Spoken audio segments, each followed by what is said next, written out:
What do you see as the next sort of big triggers in your roadmap? It's probably two things that are required to really scale this. So the first is now broadening the form factor from which you can trigger a payment or a payment request. At the moment, it's enabled through banking apps, and it's largely connected through either an account number or a PayShap ID. And the real next unlock is going to be channeling QR code acceptance into the market, so that you don't have to worry about any numbers or notations. You're just using your cell phone to unlock. So barcode, QR code enablement later this year is critical. We've released the scheme schedule for that into the customer base, and so we expect adoption in the latter part of this year. I think the second element that's going to be important, and I put this in the back end of the next few years, is where we start looking beyond domestic payments and look into cross-border payments.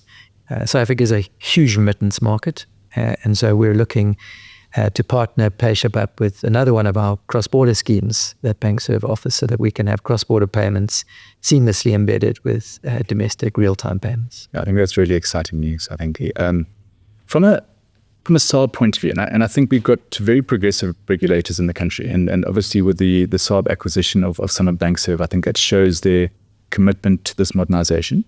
I mean, how do you see that playing out over the next couple of years?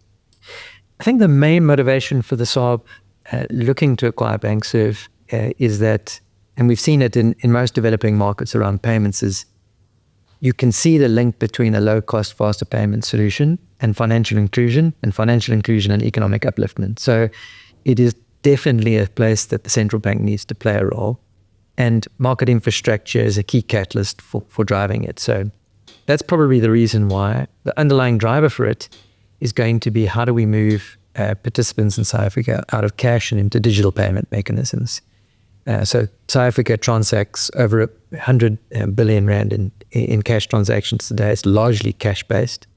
And so we're targeting, at least in the early phase of PayShap, 10% of that.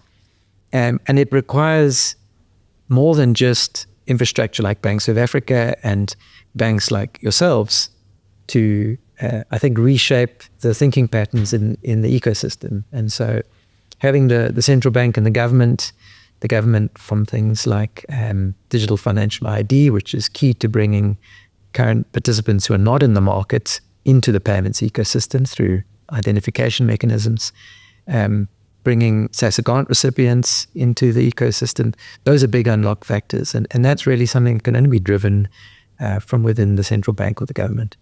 That decaching, I mean, I think we all support the need for that and making, I guess, digital transactions more available. What do we need to do and maybe it's more from a bank industry point of view?